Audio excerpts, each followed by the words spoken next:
Alright, tonight before I start my review, analysis, whatever you want to call it, of Fallout 3, there's a couple things I want to cover here really quick, and get rid of that blue problem that keeps happening to me. And it's still happening. Anyways, first of all, as if you've been watching any of my older reviews, you noticed I had this other system of what to pay, is what I call it. Which called it, I guess I should say past tense. It was my intention to review the games instead of just saying it was 5 out of 10 or whatever. I was going to say it was worth blah money. Now that actually wasn't my idea. It was my friend Gary's idea. That was his idea for doing a reviewing website on his blog, which is I started up with him as well, and it just kind of has evolved over time into this whole YouTube thing I do now, and really discussing the game and really talking about why I think it's a good game rather than just it's a good game. And so, trying to give out an opinion, or at least some kind of perspective that people who either have the game can think about, and either have more of a perspective on it, or someone else's perspective on it, I guess I should say, or have some good memories that they could pull forward. Oh, I agree with that completely, or oh, I disagree, but here's why, that kind of thing. And of course, anybody who hasn't played the game can say, oh, well, this sounds good and this sounds good. I don't know about that third part, but I could live with that.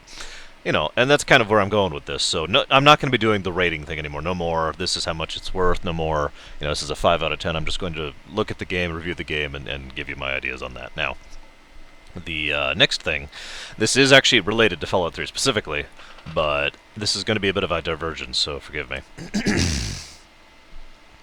There are two styles of a story that can be done. I prefer to call these...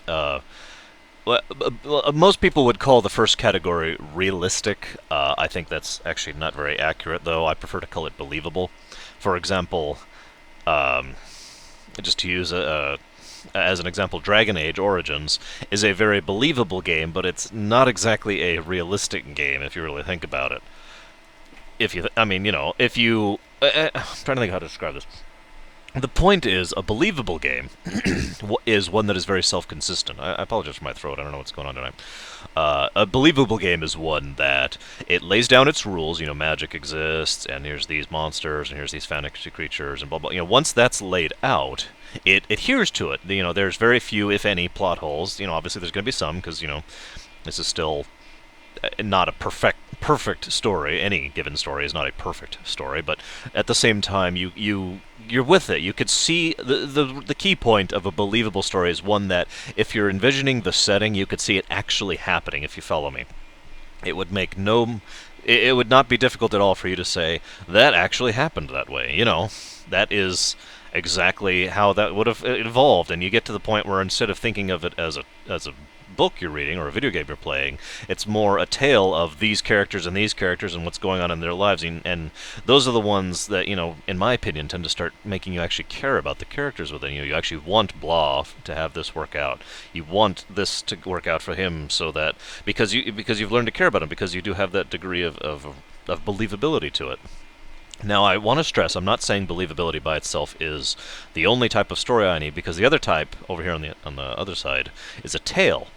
I'm sure there's proper words for these, and frankly I don't care, but the point is, a tale is one that is not self-consistent. It is simply told as a story for the purpose of being entertaining, and it doesn't bother trying to keep track of its own canon or its own resources. It just kind of writes the story however it has to, and it doesn't bother trying to make sense in the process, if you follow me. Obviously it'll make some degree of sense, it's not someone just talking random gibberish words. Where I'm going with here, you cannot picture a tale actually happening. That is clearly something you are listening to, and just it's on its own thing. And if I can use an example for anybody who watches science fiction television, two examples of good examples of a tale and of a believable story would be Star Trek in general. And I have to say that Star Trek as an aggregate is a tale. They have so many inconsistencies. They have so many times where warp works differently, and the shields work differently, and the transporter sometimes work, and sometimes it doesn't, and their scanners sometimes work this way, and sometimes they don't. There's so many different ways in which Star Trek is not consistent. I'm not just talking about the technologies either, but that is the big thing, because that's the setting, and that's the important part. What I'm talking about is the difference in the setting. The story itself could be told in either a believable or a tale format, but it is the setting behind that that really sets that tone, if you're following me here. And so the Star Trek setting is very much a tale. It's very, it's not exactly very consistent. I'm not saying that's a bad thing. I'm a big Star Trek fan, and there's quite a lot of Star Trek that I really enjoy. Obviously, there's some bad episodes, but that's always going to happen.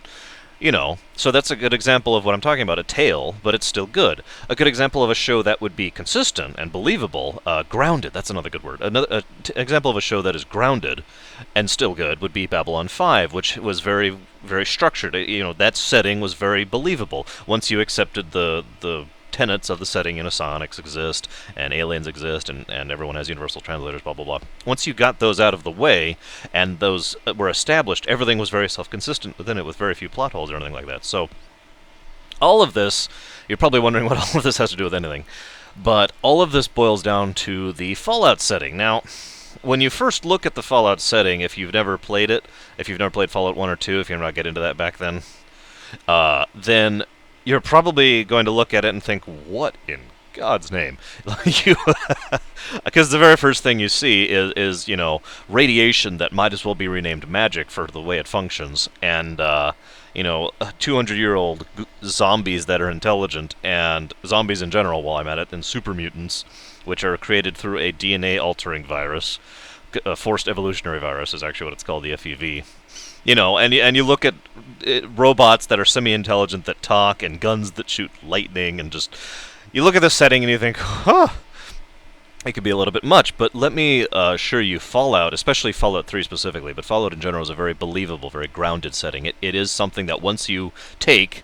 this is how radiation works, this is the technology level, this is the way people, the mutants exist and all that happened. Once you get those out of the way... And that, I'm not saying that isn't a bit of a leap, because obviously there's a great deal of non-realism there, but I would argue no less realism than magic or elves or anything else like that. So once you get that out of the way, what you have is a very believable, a very grounded setting that is very self-consistent. And I like that. I love that, actually. Fallout, in general, and Fallout 3 especially, is something that you could see and just really feel it actually happening. That in that setting, in that world, what happens there is more a story that you believe is actually unfolding rather than a tale that you're listening to as someone is recited, you know what I mean? So, that's the first thing I'm going to say. Fallout feels very grounded. It's definitely on that side of the scale for me, and I really do enjoy that aspect of it. Now, I got a couple bullet points here of stuff I want to talk about with Fallout 3. Next point. I've actually received this question several times. How do you approach Fallout 3 if you're not really into sandboxes, and if you're not really into the Elder Scroll format? Like, for example, one person commented to me that he tried to get into it and he just started getting overwhelmed. Because there's so many places to go, so many directions to go, all that sort of thing. I personally always approach anything, actually. This is not just restricted to video games, but in life in general. I approach things with a degree of a goal in mind. And this is especially true with a sandbox RPG. Yes, I love sandbox RPGs personally. I love being able to go out into the world and just go and do my thing. That's how I tend to run my D&D games as well, while I'm on the subject. But even then, there's always this goal. There's always this thing I'm striving for, and you can have basically whatever you want in Fallout 3, but what I did personally, to give you some advice as far as the goal-oriented thing, is I always played a good character. I always play a good character. It's just my thing. I can't bring myself to play someone who's evil. Renegade is different, because Renegade isn't evil, but that's another thing. But no, evil character, no, I can't do that. I can't do the bad karma thing unless I disagree with it, which happens pretty rarely. I can't do the dark side thing and the code.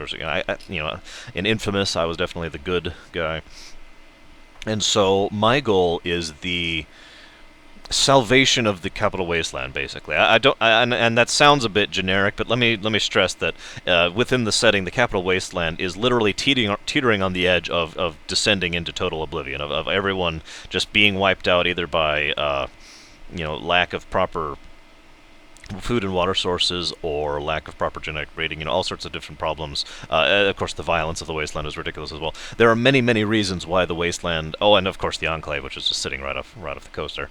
That there are many reasons the wasteland is in danger of literally being destroyed. And so my goal is not just to save the world, as I've always said, but to actually make the world a better place in the process. In this case, the capital wasteland a better place in the process. To actually improve society, to establish the caravans, and to get the water going. That's the main quest, obviously. Get the pure water going, get it distributed, help the Brotherhood, because these are good Brotherhood people, not like the people over on the West Coast.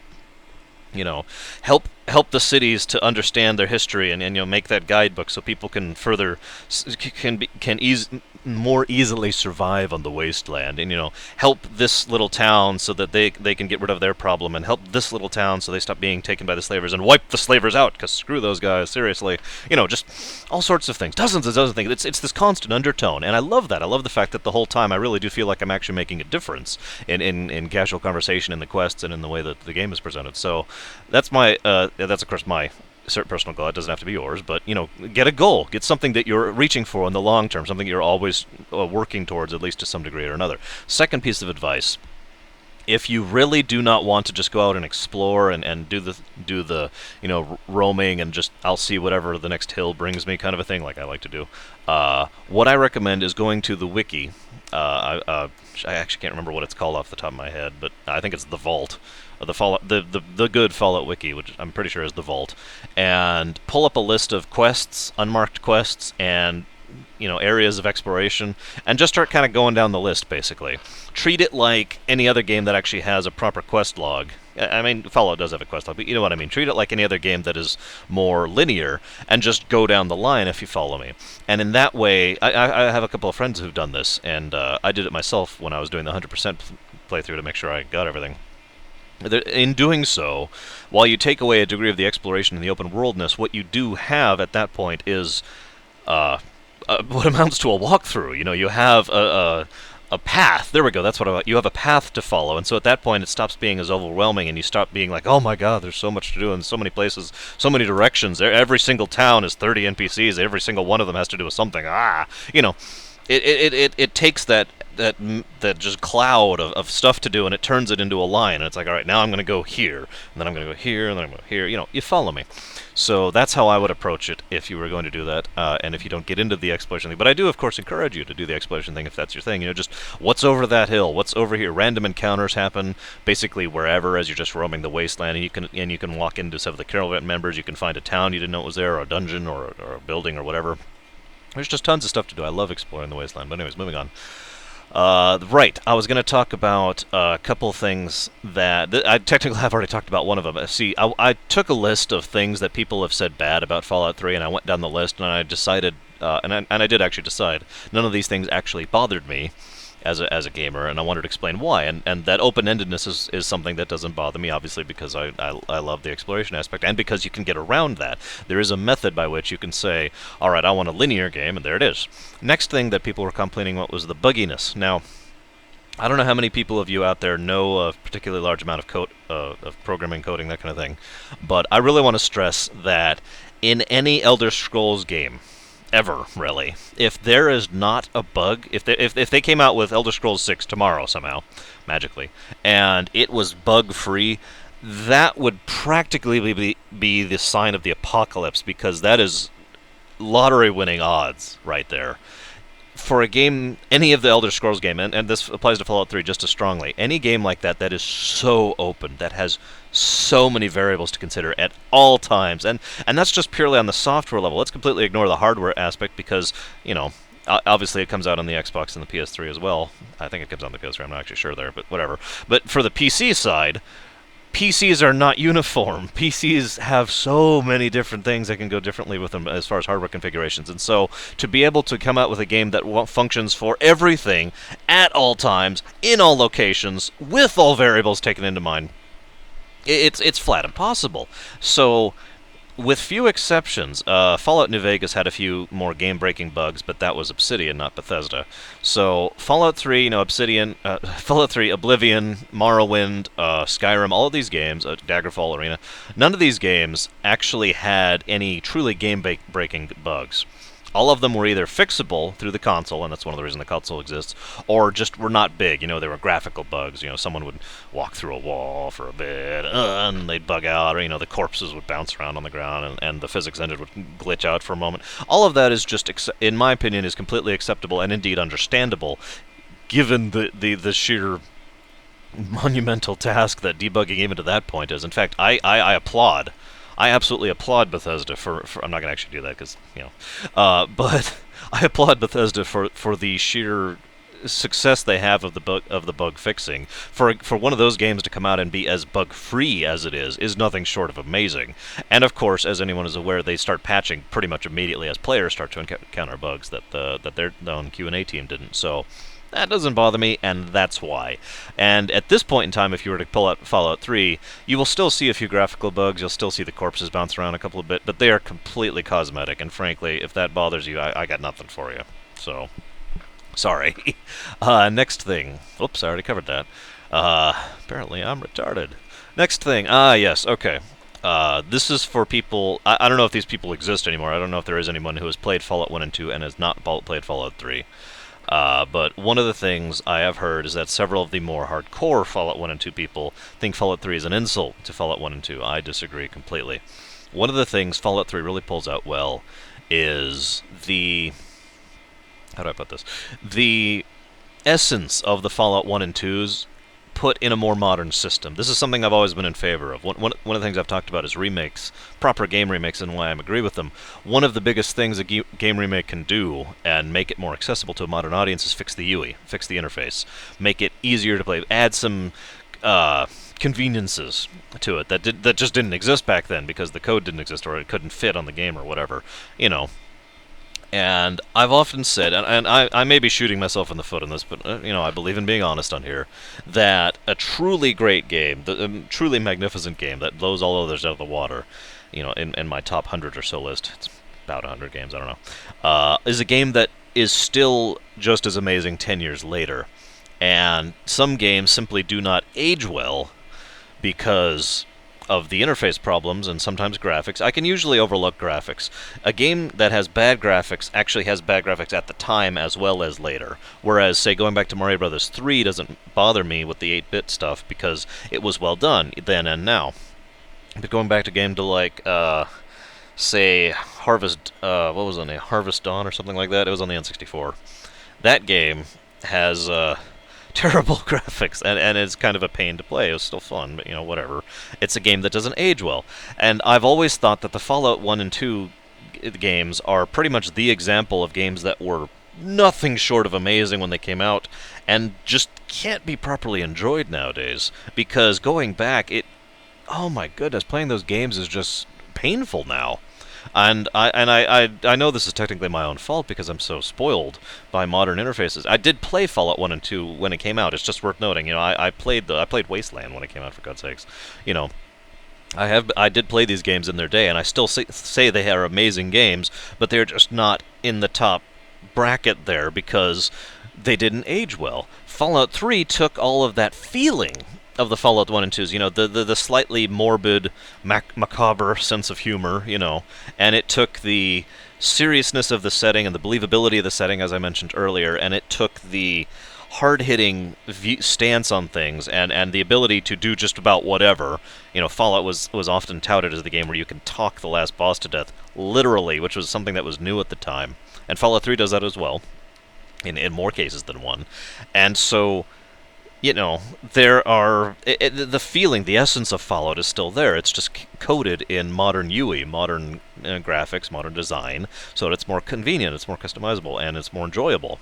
And I think that's the way to go with that. Rather than doing... I can give you an example of the wrong way to do this. If Fallout 3 had gone the route to the sequel to The Adventures of Monkey Island, which was terrible, I might add. And the reason it was terrible was because rather than celebrating the previous game in its own new style, it was just, the old game was perfect, and it didn't do anything on its own. It was just, okay, yeah, that's great. I digress. One of the things I want to segue this into, though, is the Elder Scrolls system.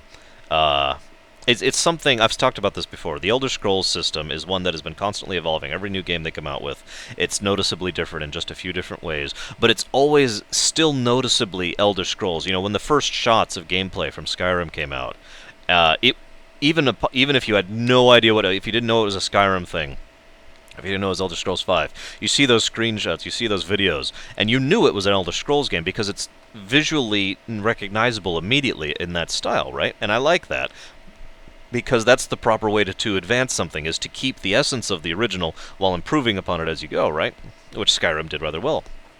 And Fallout 3 looked at that system and said, and I just really want to applaud whoever really had this idea, because someone had to look at that system and say, what game series would really work with the Elder Scrolls system? And they're like, who? Fallout.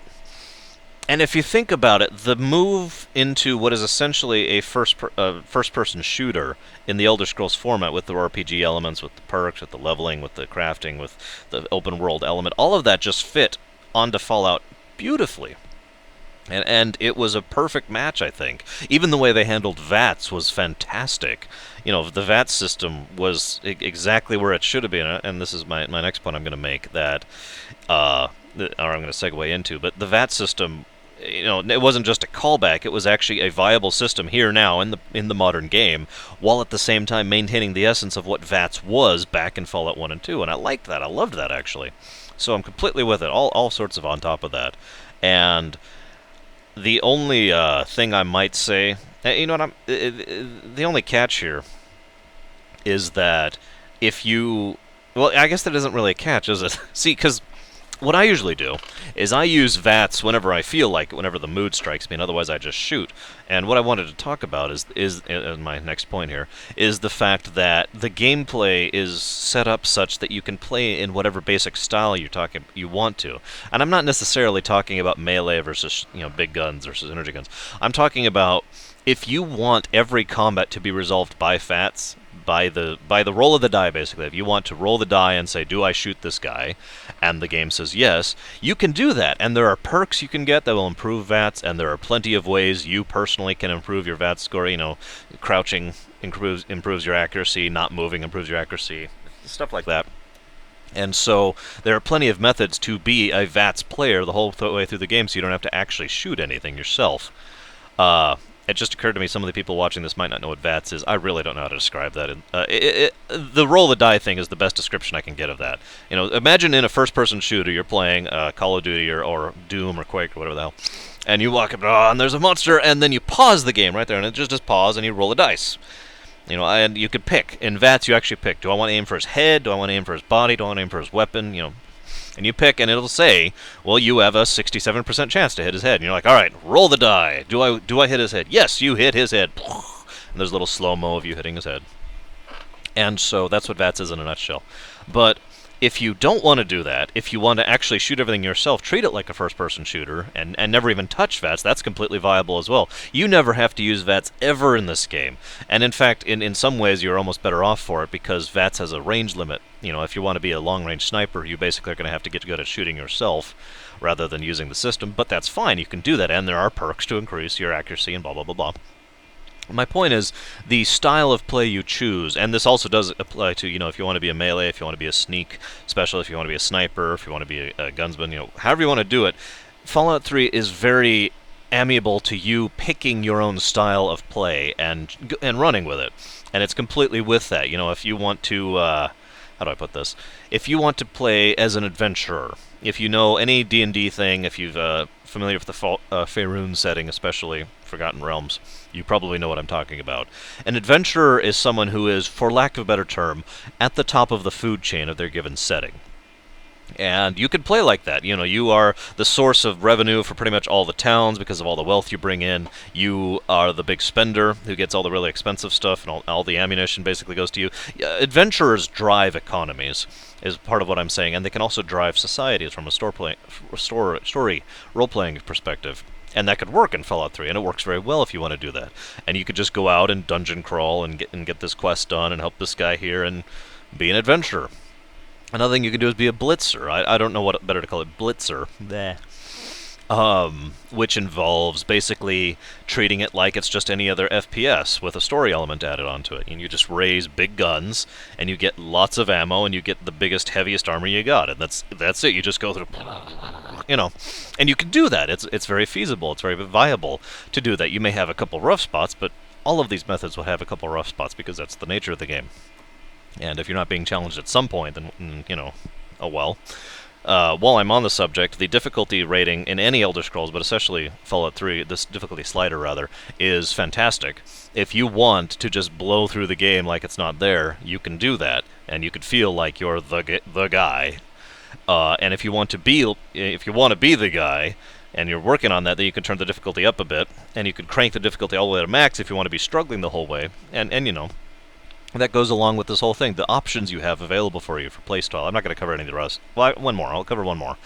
But the options you have available for playstyle are significant, and that's a good thing, I think. That's a fantastic thing. Being able to play a game in your way, in the way that you decide, in the way that you enjoy, and being able to do it in another way too later if you really want to, or even indeed technically you could switch which style of play as you go through. You know, several people I know when they get a higher level just kind of automatically become a blitzer because they're so high level that nothing's hurting them anymore, and they've already got the T-51B armor, and they've already got the Fat Man, or the Avenger, or whatever the heck it's called, the unique minigun, and so they're just whatever. Excuse me. And you don't have to do that, but you can.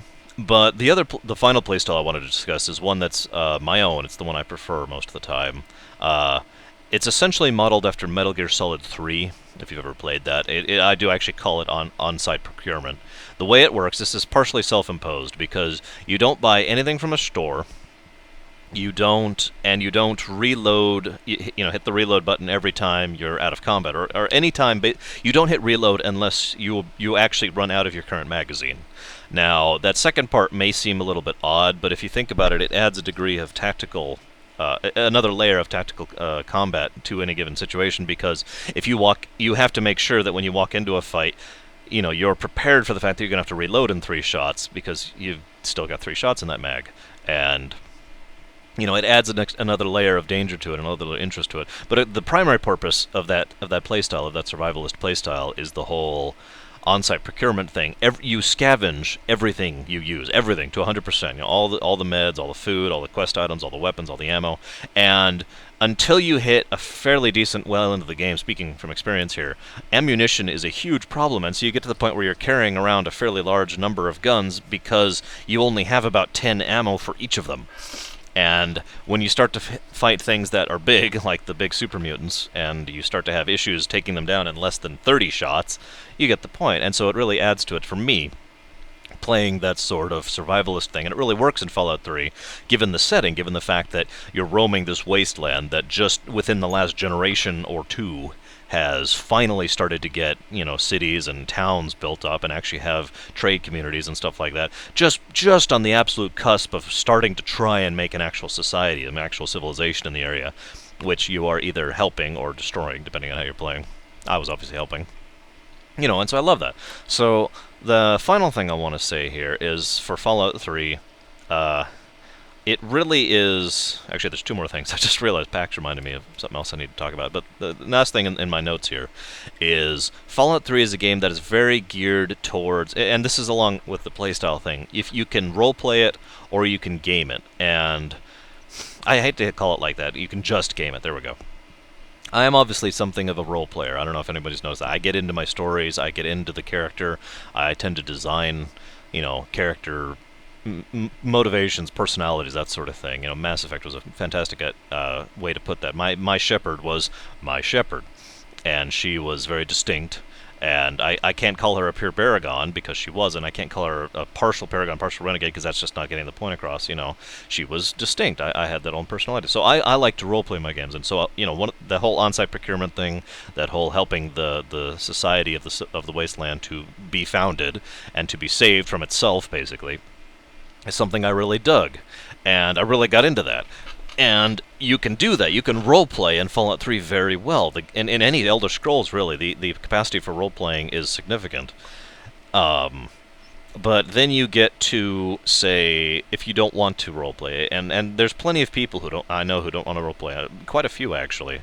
Most of my friends, only 2 of my friends actually roleplay at all, and... the others kind of look at me weird when I talk about my story for, Shepard, for example. But if you just want to play it as a video game, if you just want to play it as a form of entertainment, that's also something you can do. You can just sit down and say, alright, I have a quest to go here, and it involves getting 5 of these things. I'm being facetious. There's no X of Y quests. Well, I mean, there are X of Y quests, but, there are... if you're just treating it at that point as a quest in a game, you're just treating it as I'm going to go do this in order to get some exp, rather than I'm going to do this in order to get some food for this town so they can start providing for themselves and start having something to trade to the caravans. That's the difference, really. Ultimately, you're still doing the same thing. You're just doing it for different reasons. And Fallout 3 can accommodate that. You don't have to treat it like you're the wanderer, the lone wanderer. I'm sorry, that's what you're called, the lone wanderer, who's, You can just be like, all right, let's go to the next dungeon. Oh, that looks cool. What do we got here? Oh, I got an awesome gun that blows things to hell and back. It's sweet. You can do that. You can do some mix of the two. There's plenty of options. I feel like that's all I'm talking about with Fallout 3, how open it is. But that really is what it comes down to. Fallout 3 is a game that can be enjoyed by a fairly wide variety of audiences, especially more so because Fallout 3, more so than the other Elder Scrolls, has the potential for more of an audience because it has that first-person perspective, the shooter element to it, and it's got VATS for the people who want to do that. All these sort of things that Elder Scroll games in the whole do not have. Now, a question that I have been asked more than once is, do I think Bethesda is going to do anything more with Fallout? I don't know. There has been a whole legal battle about the rights to make further Fallout games. I don't know how many of you have been following that. I'm not going to detail that here. It's extensive, and it's been going on for quite a while at this point. It had to do with making a Fallout MMO. But if I'm not mistaken, I haven't looked into this in a while, or at least a month or two, but if I'm not mistaken, Bethesda actually won that, and so they do have the rights to make at least one more game, I believe. And so, maybe we'll see another game. Maybe we'll see a Fallout 4. And there is so much potential in the Fallout universe. One of the things to really keep in mind is, in the Fallout setting, we've got Northern California, Southern California, and reaching into Nevada a bit, and Washington, D.C. Those three specks of the world are what have been covered, and there is everywhere else. Now, I personally don't think they should leave the United States, partially because the story has always been about what the U.S. has been dealing with, both before and after the war and all that, and if I'm not mistaken, the original developers said something about how they never intended to go past the U.S.'s borders when doing this, but that still leaves a huge chunk of territory to work with, and just do whatever with at this point. And they don't even have to keep going forward with the plot. We're 200 years after the war at this point. They could easily rewind a bit and go to areas that, as the bombs fell or just after the bombs fell. There's all sorts of room to maneuver in there. So, by all means, I do hope they do a Fallout 4 or a Fallout MMO or whatever. I'm looking forward to it. If it's done by Bethesda, I will probably buy it. They're one of those very few companies left that basically it's an automatic buy from me. And I do mean Bethesda, the developers, not Bethesda, the publishers. Very important distinction. Bethesda, the developers have made like 7 games in the history of ever, and all of them are Elder Scrolls and Fallout 3, basically. Bethesda, the publishers, has published all sorts of games, and some of those are crap, so let's just not talk about that. Last thing I'm going to talk about with regards to Fallout 3. Obviously, I do give this game a very glowing recommendation, if that wasn't obvious. I do love this game. It's fantastic. I actually chose this one because I just finished playing it rather recently. And one of the things I noticed was the atmosphere of the game is very well crafted. The wasteland itself has an extremely distinct atmosphere to it, of tension, almost. You're wandering the wasteland, and it's empty, and it's barren, and it's desolate, but that at any point in time a random spawn can happen, a random encounter can happen, and that can be something that can literally kill you at just about any level, if you don't do particularly well against it. And there's this tension there that is fantastic, and it really adds to the atmosphere of the game. And when you go into the towns and you go into the villages and the DC, let's leave the DC area, but all the towns and villages out in the wasteland, like Megaton or Little Big Town or whatever it was called. And I'm sorry, Big Town and then Little Lamplight. Those were the two. You get this different feeling of the Megaton people are just kind of they're just tired, and they're just trying to keep going. They actually have it better than most. They have a water supply, they have defenses. They have a wall. It's amazing what a wall means to a city in that particular setting, but it does. It means a great deal. Having that kind of defense up is a huge boon to a society, to cultural progress within that type of setting, within that wasteland arena. And you go to Big Town, and everyone is just like, are we going to die yet? And they've just kind of given up. There's nothing there. They're actually much worse than Megaton. They're like, ugh. And when you save them, they're like, "Holy crud! Someone just saved us. This is amazing." And I really enjoy the atmosphere of the different areas, the different sections. I wanted to say the D.C. area itself, Washington, D.C., the city, is in utter wreck. It is in complete ruins. It is a mess. You can see the devastation everywhere. Buildings crumbled, concrete just strewn all over the place. It is a complete and utter mess. Even just navigating through the DC area, the actual city area, is a bit of a challenge. Involves almost a bit of a maze, really, because you can't just walk through there. It's not possible. There's too much debris in the way, and so it really gives a different atmosphere of after the bombs fell, basically. It gives that feeling of this was a war. It is a war zone, actually, because that area is very hotly contested by the mutants, by the Black Talon Company, by the people who actually, are decent people, like the Brotherhood and the Rivet City people, all of that. And so, on top of all of this, I wanted to add, I actually had never played through all the DLCs in one go, like I did this most recent playthrough. I've owned them for a while, obviously, but I played through all the DLCs in order, ending with Broken Steel. That's the final thing I'm going to talk about, but I'll get to that. And excuse me, I need a drink. I don't know what's up with my throat tonight. Okay. So you play through all the DLCs, and every single one of the DLCs managed to pull off a completely different feel than every single one of the other ones, and from the main game in general. The main game is very much, the refusal to give up and the just barest glimmer of hope and the fact that everything is terrible, but if we keep trying, it'll get better eventually, That feeling is just right there in the whole main quest. You do, let's see, we do Operation Anchorage. Actually felt like being in the middle of a war, and actually felt like you're a soldier on the front lines of the battle, and it was fantastic. I loved it. I loved actually being involved in something like that, and the fact that they actually bothered to go through and make all of the textures. The amount of work that went into the DLCs was astonishing. I want to stress, going through and making...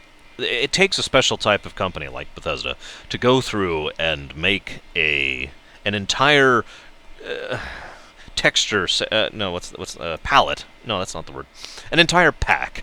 An entire graphics pack with custom terrain and custom objects and custom meshes and custom textures that will never be used in anything else ever, except for this one area over here, because this one area called for it. That's a level of quality I really enjoy seeing in a company, and they did that with all of the DLCs.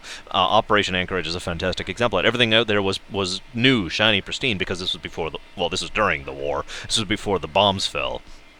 And you really can get that feeling of being right there, and it actually and they had the power-ups thing, because you're technically in a holographic simulation of the war, and so they actually had the power-ups, and it really added to the fact that you were technically playing a video game in the video game, which it's as well added to the feeling of the atmosphere, and it was wonderful. I loved it. The next one, Mothership Zeta, by far one of the most impressive ones.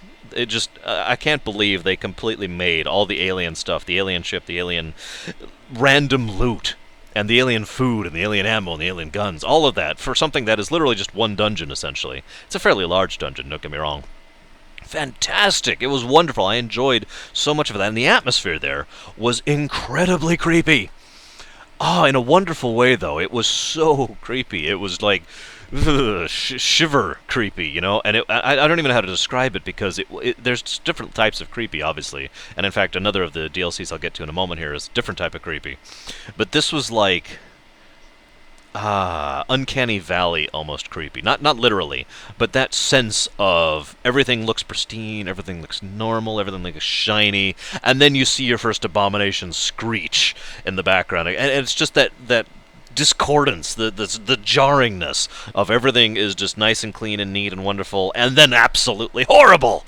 And then as you're going through there, you're listening to the audio logs of the people they've kidnapped and what's happened to them, and it's just, oh my God, that was right up there with System Shock 2 at that point. It was just, that kind of creepy. And it was wonderful. I loved it. I loved going through this. I loved walking on the spaceship, the spacewalk, getting across and getting back inside the ship. I loved the ship battle, even though it was a little simple. The fact that they pulled it off at all was wonderful. I just enjoyed it immensely. The next DLC is Point Lookout. That's the name. I wanted to say the Bayou at first, but no. Point Lookout. And one of the Point Lookout is another type of creepy, as I was just mentioning, but it's very different type of creepy. It's just plain gross, horrifying creepy, right? One of the most terrifying things that lingers in the back of your mind, and they mention very casually, very idly in the background several times, is that Point Lookout was not actually targeted for the nuclear bombardment. It was downriver of it. It was within range of it, as indeed everywhere on the entire planet was. But Point Lookout descended to the level it's at the sheer barbarism of it, the sheer animal nature and the inbreeding and all of that was all something that just kind of happened on its own. Didn't need any radiation, didn't need any nuclear fire to make that happen. The whole area just kind of fell into hell by itself.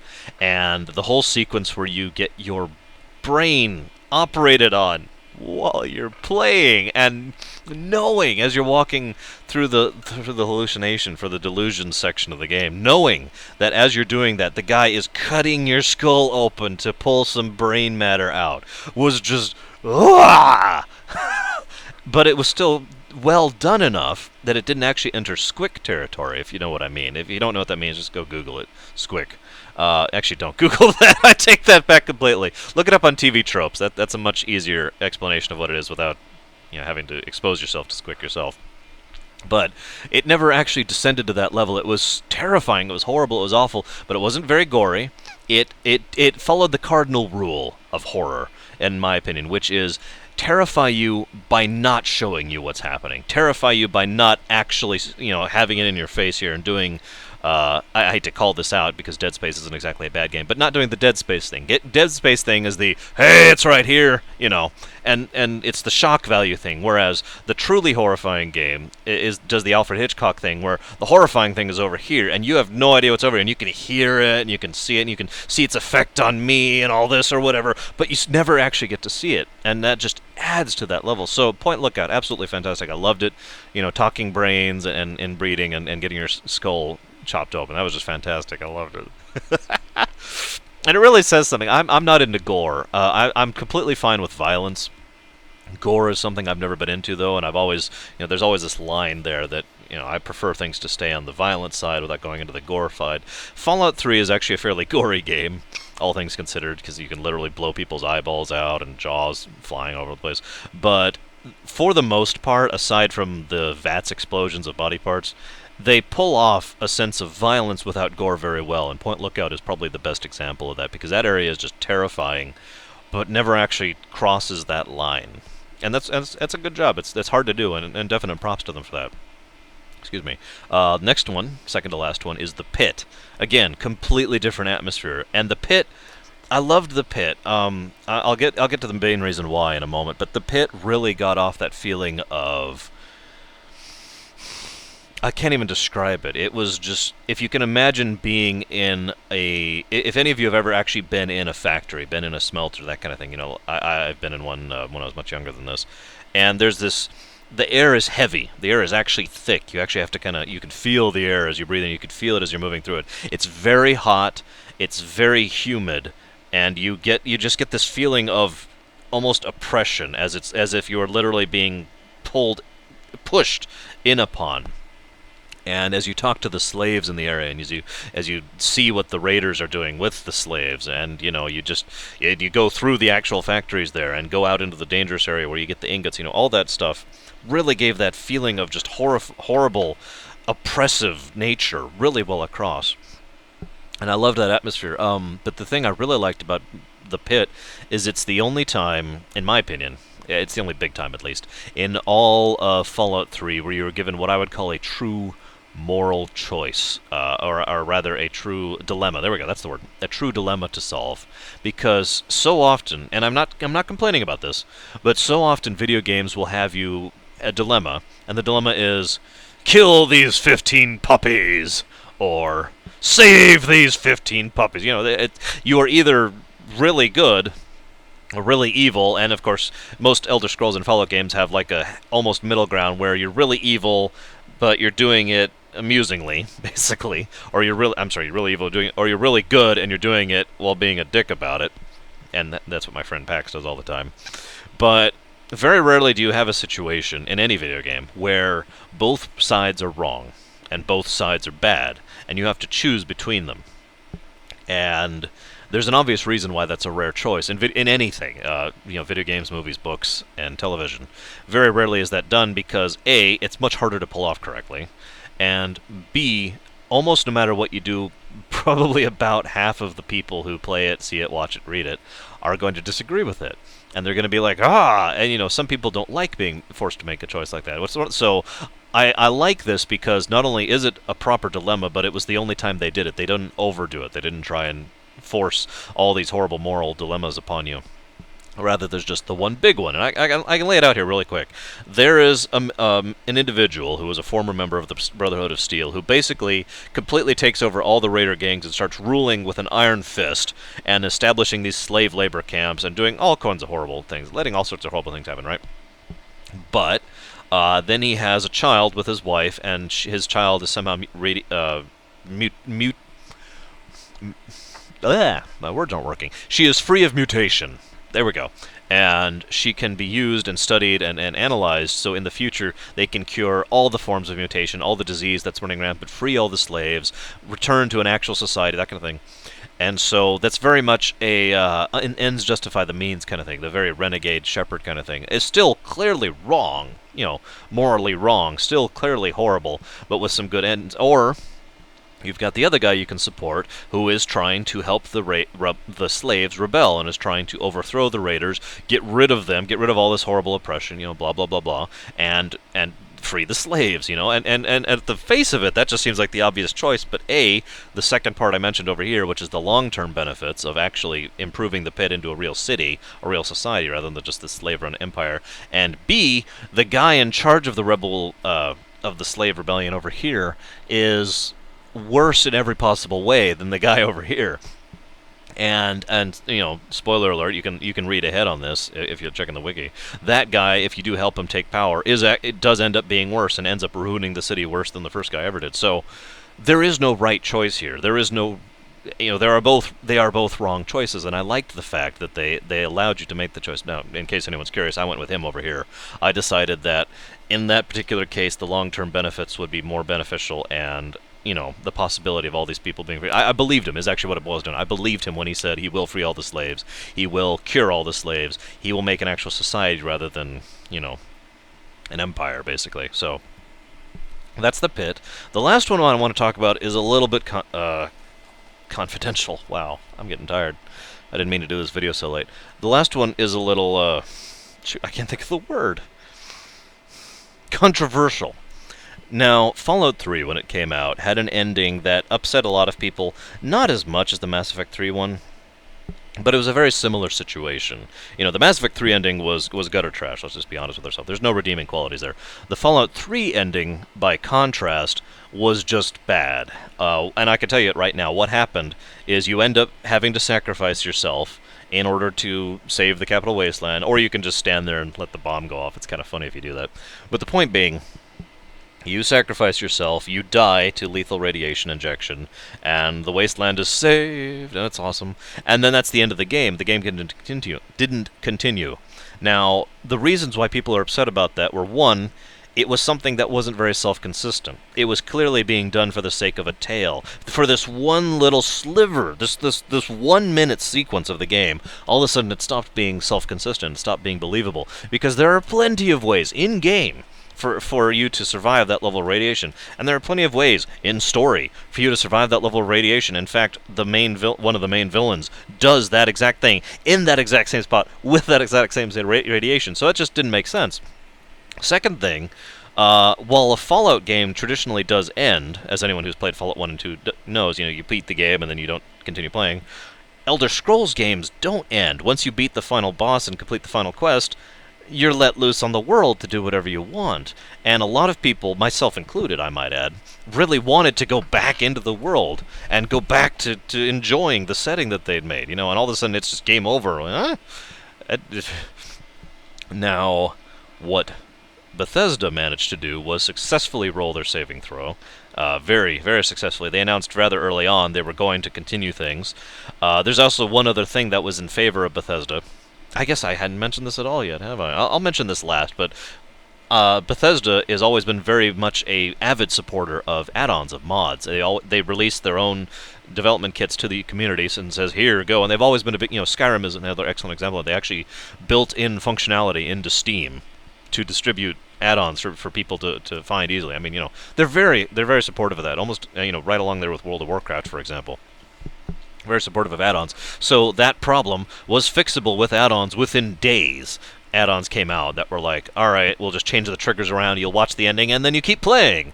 And that was fine, that worked. I was still a little upset, but that worked. It's like the equivalent of, in Mass Effect 3, you get an add-on that says, alright, you suddenly see a fantastic ending instead of the terrible one. And so at that point, it's okay. But more importantly, they said very early on, we're going to do more. We're going to release an official expansion or a pack or whatever they were calling it back then. The term DLC wasn't quite into circulation yet. And that will be Broken Steel. And when it finally came out, it was awesome. And this is the important part. This is one of the reasons why, people who know me and who I talk with in person have compared this whole Mass Effect 3 situation to the Fallout 3 situation and to the Neverwinter Nights 2 situation. And my response in both cases has been, it doesn't apply because Mass Effect 3, it is still possible. Don't get me wrong, it is still possible for BioWare to fix the ending. It is. But what both Obsidian and Bethesda did was they didn't just say, alright, here's a new ending. They said, alright, here's an entire new content patch with tons of stuff to do, several new quests, several hours worth of more gameplay, all of it awesome, I might add, adding new functionality to the code so that the add-on developers can do all sorts of fun things, adding new cinematics, tons of new stuff, really fleshing it out, really polishing, and really adding something that was worth it on top of the fact that it fixed the ending problem. And Broken Steel was that. And getting back to my point finally, Broken Steel had nothing short than the feeling of epicness. I don't know what else to describe it. All the atmosphere, all the feeling that you get from all the DLCs build up to Broken Steel, which I recommend you do last, by the way, if you get the full pack, which you probably should at this point because it's like $20 for everything. Broken Steel was just epic. It was awesome. It was the final confrontation with the Enclave. It was, Liberty Prime, Kong, and then the bombardment, and then you go through there and you're fighting the Hellfire troops.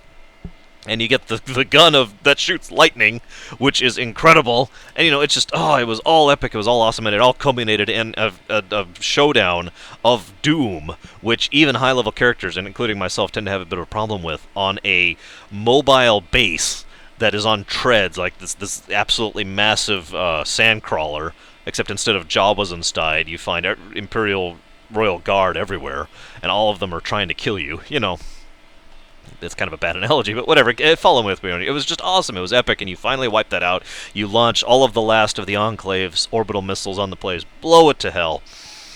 And it's like, yes. And the whole thing was just fully enjoyable, fully epic, fully awesome. Really felt like a magnificent cap to what is ultimately a very magnificent game. And I'm not even sure what else to add. Like I was saying, the add-on thing, if you are not familiar with it, there is something called the Nexus. Just look up Fallout 3, the Nexus, and they have a massive pile of add-ons. You can spend literally days combing those add-ons, trying to find the ones you want. Now, don't get me wrong, there's tons of crap in there as well. And I feel it's fair to give warning. There are plenty of adult add-ons. I hate to use that term because it's more juvenile than it is adult, but there's lots of nude add-ons and that kind of thing, which pretty it up or make your character look like this or that. And those can go out the window for all I care. I'm not into that. There are several add-ons which I will not deride immediately, like making all the characters look more like an anime, or making them much more realistic, or making them much more cartoony, or adding My Little Pony to it. You basically name it, and there is most likely an add-on for it. And I highly recommend anyone who doesn't to get into the add-on scene and to just see what you've got there. The support is magnificent. Several of them are very inventive. There's one where you make your own town. And the code for that, oh my gosh, the scripts for that, it's nightmarish. I can't believe they bothered doing that. That was a months and months and months project. And of course, there's big add-ons, which I definitely recommend, like Fellout, that's Fellout, and Fook 2, Fook 2, all that sort of thing. And so, I guess I'm actually out of things to talk about. So in short, gosh, this is another long video, I apologize, but Fallout 3 is deserving of it, I think. Fallout 3 is a magnificent game, a definite crown to the Fallout series and a game that I enjoy replaying, and obviously I have since I just did, and I highly recommend it to just about anyone. Fallout 3 is one of those games that even people who don't really get into that kind of thing tend to enjoy, and that's the sign of a winner, in my opinion. When Skyrim itself did that as well, but that's Bethesda for you. One of the best gaming companies ever, in my opinion. And so, I do recommend Fallout 3, and if anyone has any questions about it, I'll go ahead and respond. Otherwise, I'm out.